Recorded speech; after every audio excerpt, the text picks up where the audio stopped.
What's going on, everybody? My name is Blitzwinger, ladies and gentlemen. Welcome back to yet another episode of WWE 2K16 Universe Mode right here on the FanBoyPotion channel. Thank you so very much for the support on last week's episode. It seems like you guys are really enjoying it, which is absolutely awesome sauce. Once again, if you guys enjoyed today's video and you want to see more, don't forget to leave a like. Hopefully we can hit about 500 likes. That would be absolutely awesome sauce. So, I wanted to actually address something, and that is rivalries. So, one thing that I found out is that if you customize matchups the way that I want to customize matchups, because obviously we want to have some control over how we're telling some stories and such, it's our universe mode after all.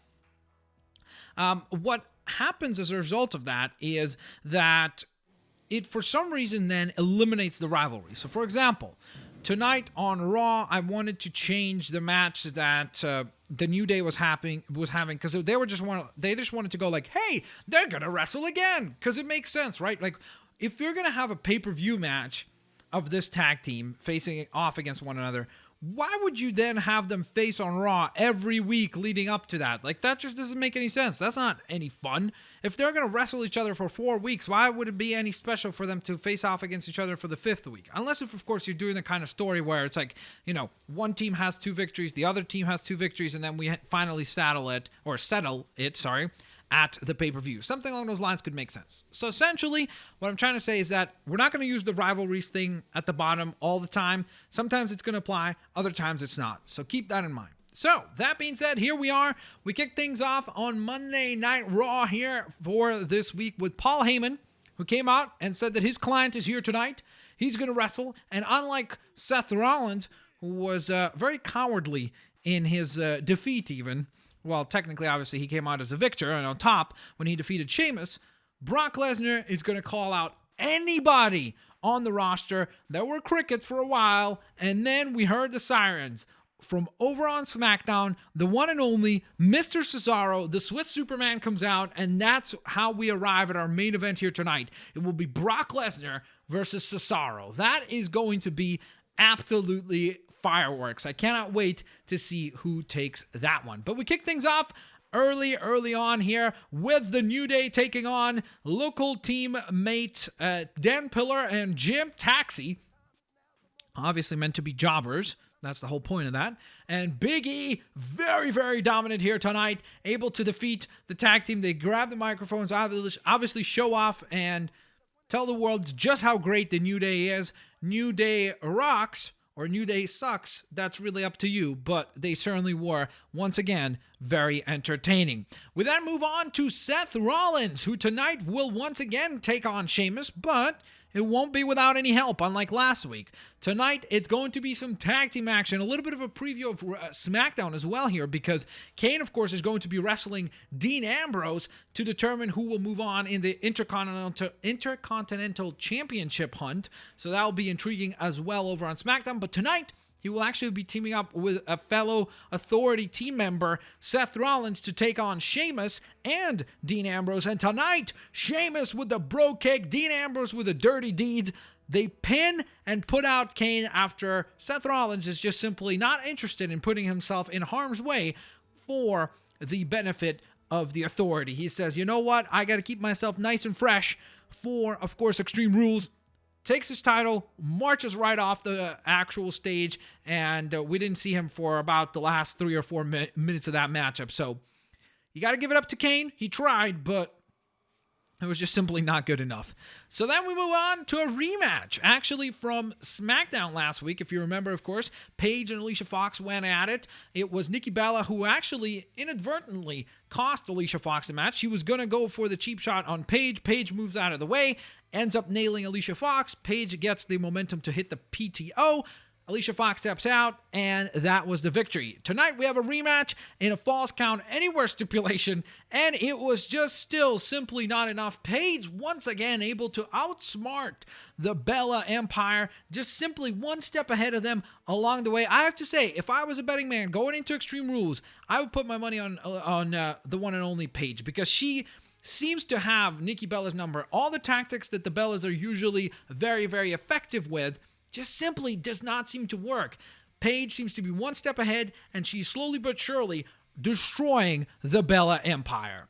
We then move on to our co-main event of the evening. Of course, the team of Stardust and Goldust suffered a defeat last week. Goldust, still hurt, wants to prove himself here tonight. And in our co-main event of the evening, again, very, very surprising, super duper dominant, the Primetime Players secure a victory. And it wasn't just any victory, a very dominant victory against the number one contenders, oddly enough, for the tag team titles. Of course, that still certainly is the case. I mean, Goldust and Stardust, right now at the time of this recording, they are the contenders. They will be the ones going against the New Day at Extreme Rules. But I have to say, this definitely puts that into question, because now you have to think.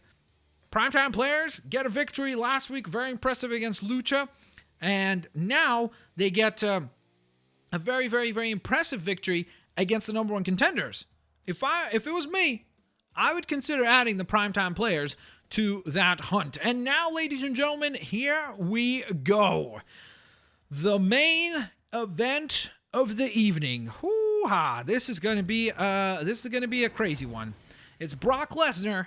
It's Cesaro. Here we go. Cesaro, of course, a competitor who is over on the Smackdown brand, but nobody was coming out. Nobody wanted to take up the challenge to take on Brock Lesnar. And don't get me wrong, I think that's a good choice. If you're in an important match, if you're in a match where you have some sort of stakes, sake of seeing how good you are, not a good idea. This guy can end your career. This guy will definitely shorten your career. So I was very, very surprised when we heard those sirens go off and it was Cesaro hitting that ring and letting Paul Heyman know, you know what? You weren't that much of a good client to me, and I regret becoming a Paul Heyman guy. Then, challenging in that ring, in that same very moment, he turns his attention to Brock Lesnar and says, tonight, we go one-on-one and I prove to the world that I belong with the elite. So I'm very much looking forward to seeing how this one goes. It's going to be an interesting one. It's going to be a woozy. It's going to be a doozy. Brock Lesnar and Cesaro. Here we go. Brock Lesnar has arrived. The Beast is in the ring. And here we go. Just like the way the Monday Night Raw opened up, here comes Cesaro. This will be interesting. I am very, very much intrigued by how this match goes. Ay caramba. It is going to be a crazy one. Here we go. It's going to be Cesaro. It's going to be Brock Lesnar. Here we are. Cesaro right away opens up with the offense. Knows how Brock Lesnar wrestles. He knows what he's got to do. Uh-oh. He might be going to Suplex City early on here, ladies and gents. Uh-oh. Here we go. Welcome to Suplex City, Cesaro. Here we go. Uh-oh. What's he going for here? I don't even know. Oh, Brock Lesnar just with a brutal shot right to the top of the back. And look at this, now working on the arms of Cesaro. I think Brock, as much as we consider him a beast, he is a very intelligent beast, aware of the fact that Cesaro utilizes his arms for a lot of strength maneuvers like that right there. The belly to belly. Cesaro welcoming Mr. Brock Lesnar to Suplex City himself. He says, you know what? If we're going to be here together, might as well introduce you to it as well. Nicely done. Back body drop there from Cesaro. And he gets a neck crank going. Wow, I am very impressed with the way that Cesaro is approaching this thing.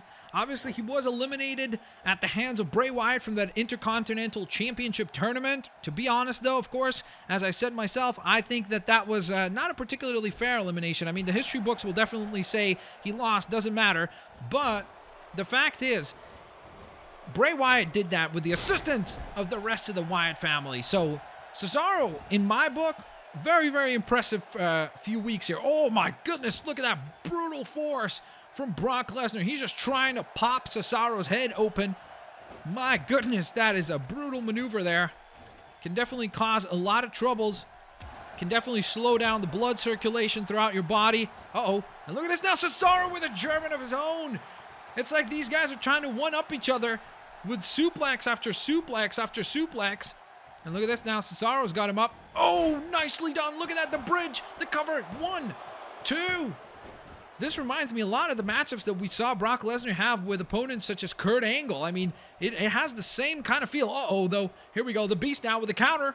Oh, he's got the Kimura. He's got the Kimura. He's got the Kimura. Oh, that is really not good. That is not good news for Cesaro here, who's trying to escape this thing at all costs. Oh, and he taps out Brock Lesnar. Brock Lesnar was going to break that arm in half. and he is just able to submit him there. But wow, what a match. It just got going. And I think that Brock, at the fear of starting to put himself in danger there, goes for that Kimura, goes for the patented maneuver, and we see right there, the referee, of course, sees that Cesaro's arm was close to being broken, decides to call it an end there. The submission is the official victory.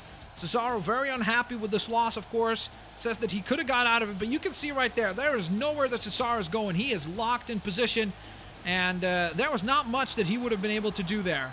So the Beast rolls on, a lot of momentum, but Cesaro gives him a run for his money here, especially in the early get-go. I can't wait for this match to take place further down the line with a little bit more experience under both men's belts, and maybe for some higher stakes, so to speak. So, very impressive showcase, though, from the Beast himself, Brock Lesnar.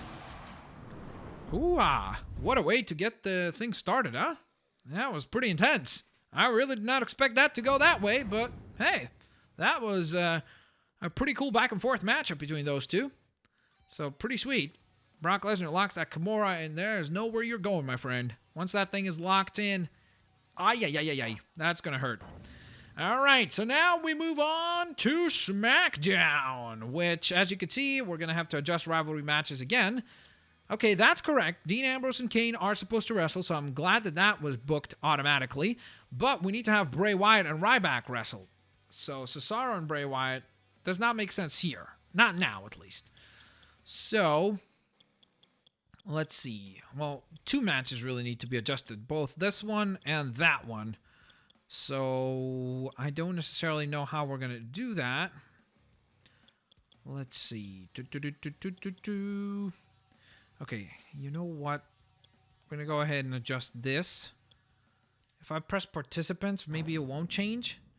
Like if I have Bray taking on Ryback. Where's Ryback? Whoops. There he is.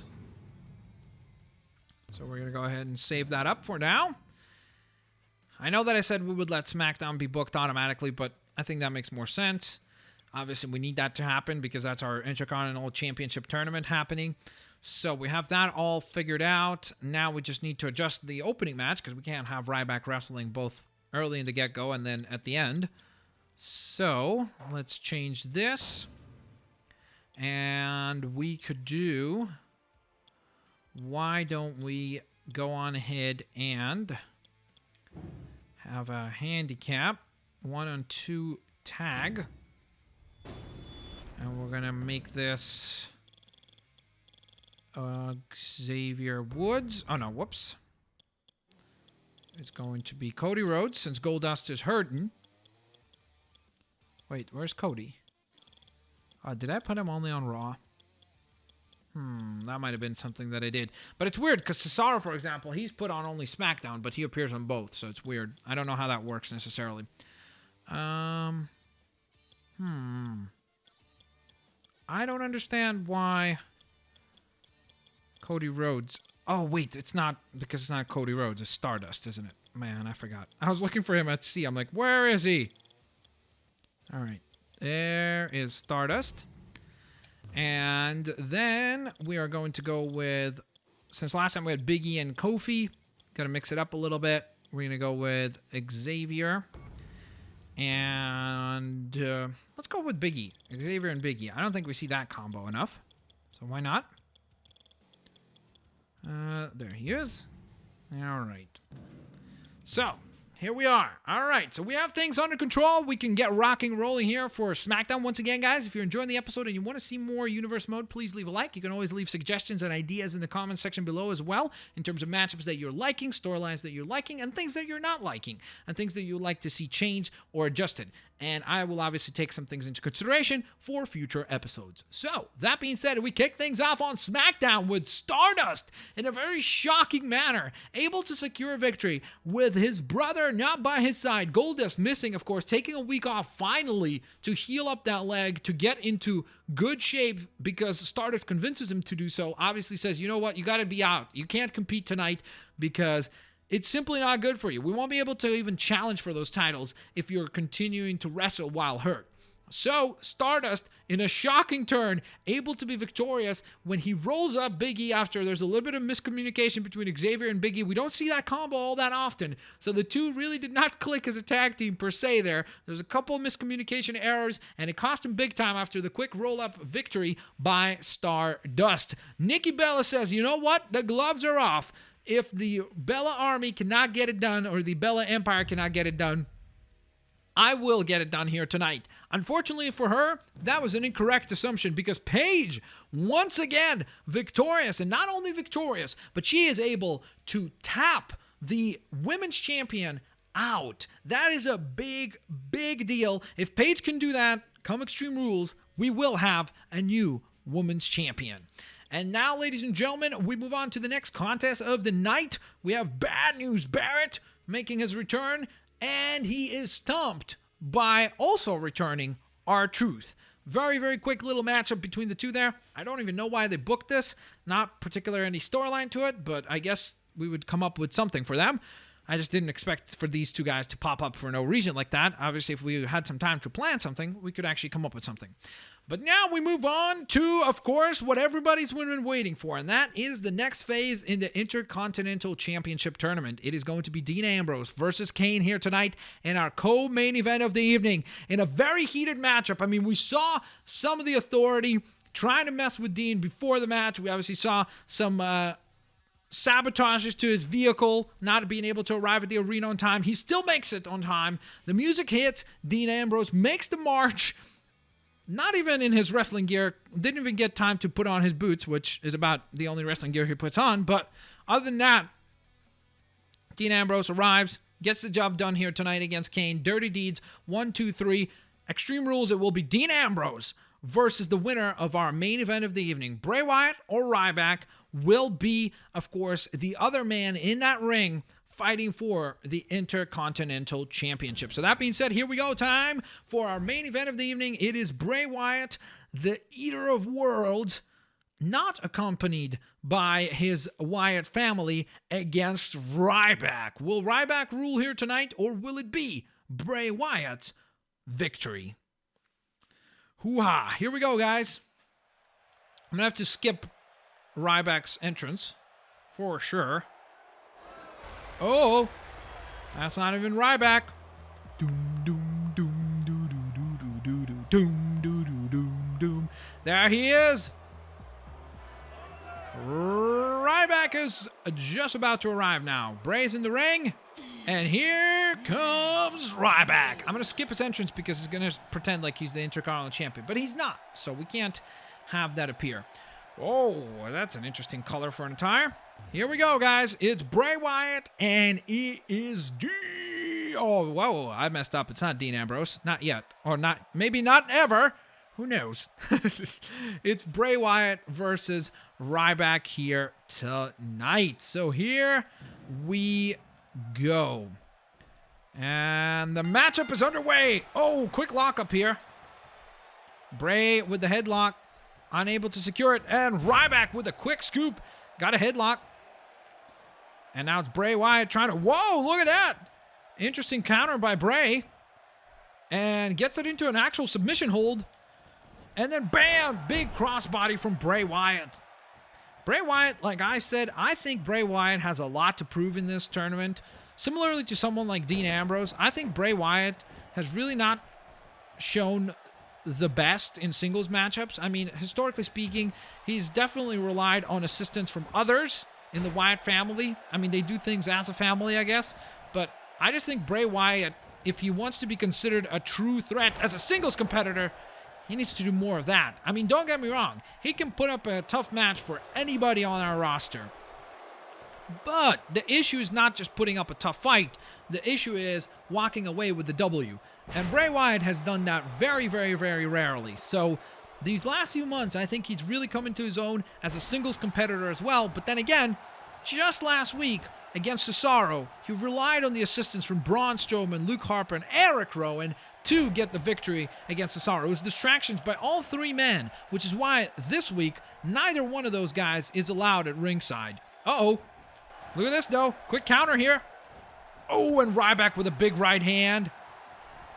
And now Bray Wyatt might be in big trouble here. Ryback. Oh, German suplex. Did you see the way that Bray's neck just slingshotted off the top rope?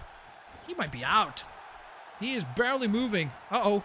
Rolls out of the way, and Bray Wyatt trying to get a little bit of distance, trying to escape the ring, but Ryback is just, nope, not going to happen. He's got him in that torture rack. He's got him in the position for the torture rack. Oh, nicely done. Backbreaker. A little bit of a collapse there. I don't think Ryback got all of it. Oh, and look at this now. Bray with a quick counter and gets the back body drop. And now he finally bought himself some time. Hits the outside of the ring just to regroup here. Does Bray Wyatt. And look at this, of course, right away, trying to manipulate the masses. And, oh my goodness, Ryback runs into a train. That is the one and only Bray Wyatt. Slides back into the ring, and back outside goes Bray, just to break up the count. Obviously, very well aware of the rules of the match. Surprisingly, didn't go for the count out. Oh, that is a lot of damage on the outside there. And a big right hand from Ryback. Of course, where they currently are, that's still a padded area. So even though those maneuvers are damaging, now where Bray currently stands, that's the really dangerous position, because that's where you do not want to fall. That is very, very dangerous territory. My God, Bray's back must be broken in half. And look at this, Ryback seems to be satisfied with just sitting in the ring, waiting for the count out, and Bray just trying to crawl up. He's trying to roll into the ring. Just barely able to pull himself up. At 9, he gets back in. And look at this. He's got Ryback in big trouble right away. Bam! On the return to the ring. Big maneuver there from Bray. Again, taking some time just to recoup. Does Bray Wyatt after being dropped on his back there. And now again, quick suplex, and once again back into the turnbuckle just to regroup, take his time, and formulate his next plan. Then again, I don't know if there is much of a plan. I think he just kind of acts on instinct. Does Bray Wyatt. Nicely done. Another suplex there. And look at this now. Follows that up with another quick suplex, it looks like. He's got him up, and again. Nicely done there. That elevated suplex able to deliver a lot of damage. Finally the cover. I think that might have been the first cover of the match. And look at this now. Bray with that big right hand. Blocked. And Ryback with the left. Uh-oh. Counter. Oh, nicely done there with the arm breaker. Good delivery there. I think Ryback was going for something big. It certainly looked like he was setting him up for a big maneuver. Uh-oh. Counter, though. And now Ryback with a splash. Just squashes Bray Wyatt in the corner there. Uh-oh. And I think he's setting him up for that meat hook clothesline. Can he hit it? Can he hit that clothesline? Oh, the big clothesline nearly decapitates Bray Wyatt. He's got him. He's got him, covering him up. That might be it. That was a lot of damage after that backdrop. Oh, but the kick out at the last moment from Bray Wyatt. Just barely able to kick out. Oh, nice shot. Those elbows are definitely finding their mark. Now, though, oh, Bray Wyatt tries for the counter and instead eats a big clothesline from the big guy. Uh-oh, and I think Ryback's setting him up here for the shell shock. That might be what's next. Oh, counter. Counter from Bray. And look at this. Oh, and a counter now from Ryback as well. Back and forth they go. Bray Wyatt, I think, was going for the Sister Abigail there. Maybe a belly-to-belly suplex. I'm not sure. I think he was trying to reposition Ryback. But Ryback instead with that very interesting, oh, counter. Meat hook, clothesline, short distance, still turns him inside out.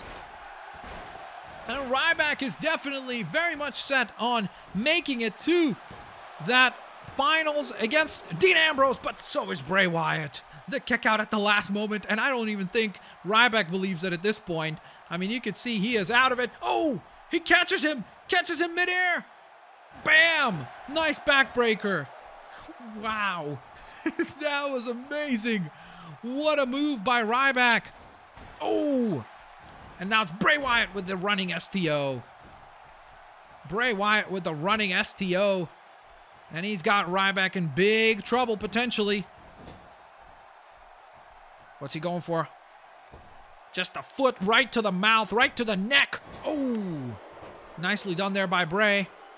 It's not pretty, but it sure is effective. Sit-down powerbomb. Beautiful work there by Bray Wyatt, who seems to be completely out of it. Look at the way he's moving. You can just see he is not all there, but still just putting up a fight and a half against Ryback here. Is Bray Wyatt. What's he going for? Uh-oh. Counter from Ryback. Big back body drop there. That is big momentum for Ryback there. That could really change a lot in the match here. What's he going for? Oh my God, what a throw. That is not a light fella, ladies and gentlemen. That is a very dense Bray Wyatt. Uh-oh. What's he going for here next?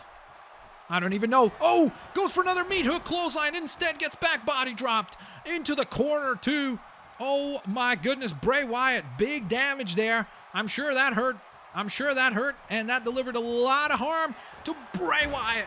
To Ryback, sorry. Bray Wyatt using his last ditched effort to deliver some type of offense. He's got him. Sister Abigail, can he hit it?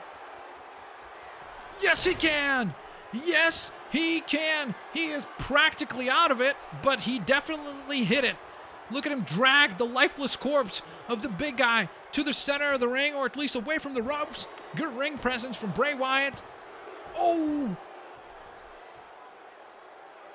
What just happened? Did Ryback just kick out? Oh! Ryback just kicked out of the Sister Abigail, didn't he? Oh my goodness, that was insane. I really did not expect that. Look at that crossbody, though, by Bray. Another quick cover. Bray Wyatt cannot believe the fact that Ryback kicked out, and he kicks out again. Uh-oh. What's Bray thinking? What is Bray Wyatt thinking at this point?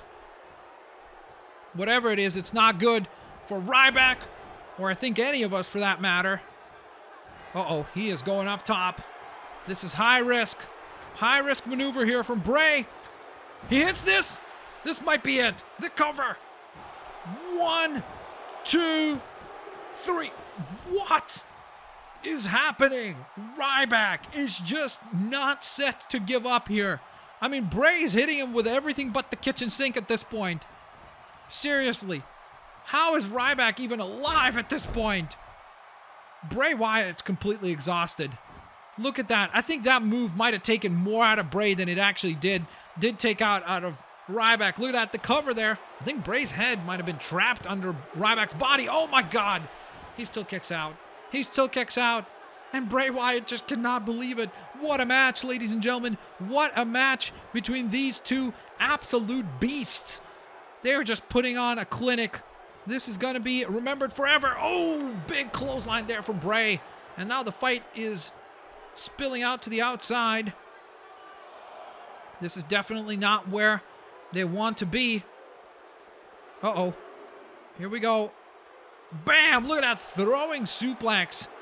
That is a very impressive maneuver. Uh-oh. Looks like Bray is thinking big damage here. Might be going for something on the announce table here. He's got to remember that timer, though. Oh, just sends Ryback down. I don't even know what Bray's thinking at this point, seriously. I don't know if he's even thinking about that announce table anymore. Oh, and another throw. Bray Wyatt just absolutely brutal with his assault here on Ryback. Oh, right hand, though. The right hand. And Ryback, realizing that the timer is about to run out, makes his way to the ring. He's got Bray. Bray makes a big mistake. Bray making a big mistake, and he's about to get shell-shocked out of here. Booyah! He's got the cover. Can he get him? Oh, the rope break. What a match. Oh my goodness, look at Bray, look at Ryback just using anything and everything that is left, all the energy that is left to try to just deliver some type of damage. Just anything that he possibly can at this point would be considered effective. Uh-oh. Uh-oh. Oh, the buckle bomb. Delivers a very brutal maneuver there, does Ryback. Uh-oh. Look at this. Again, very effective maneuver there from Ryback. He goes for the cover. Oh, my goodness. And it looks like that is all it took to keep Bray Wyatt at bay. I have to say, I think that this was quite possibly the most highly contested match, the most closely contested, I should say, matchup between these two. And I think that this is probably the most closely contested matchup that we've seen in a long, long time on SmackDown. Bray Wyatt definitely putting up a fight and a half against Ryback, but Ryback told us all. He said that this title means a lot to him. It means a lot to him to get to that final, to get that championship again, and to prove to everybody that he is a main event player. And that is exactly what he did tonight. I think Bray Wyatt was very, very, very heavily hurt, if you remember earlier in the match, where his head was trapped underneath the back body suplex. That was a very, very dangerous position for him. Then I think this buckle bomb did not help that either. I mean, look at that. Just the way his head just slingshots backwards. That is a lot of damage from Ryback. And Ryback pinpointing that point. And look at that, just driving Bray Wyatt's head into the canvas. And I think at this point, Bray is just simply out. I don't even think if he wanted to kick out, he couldn't. Because I think Ryback just simply knocked out Bray Wyatt here tonight. Wow, wow, wow. What a match, ladies and gentlemen. Hope you enjoyed this week's WWE Universe mode. I hope to see all you lovely folks here next time. And don't forget, Extreme Rules. It's Dean Ambrose. It's Ryback. 1-on-1. We'll see how things go. Leave your predictions for who will take the Intercontinental Championship home at Extreme Rules. Of course, we're still a couple weeks away from that, but things are going to get interesting. Have a fantastic day, guys, and I'll see you later, alligators. Bye-bye, everyone.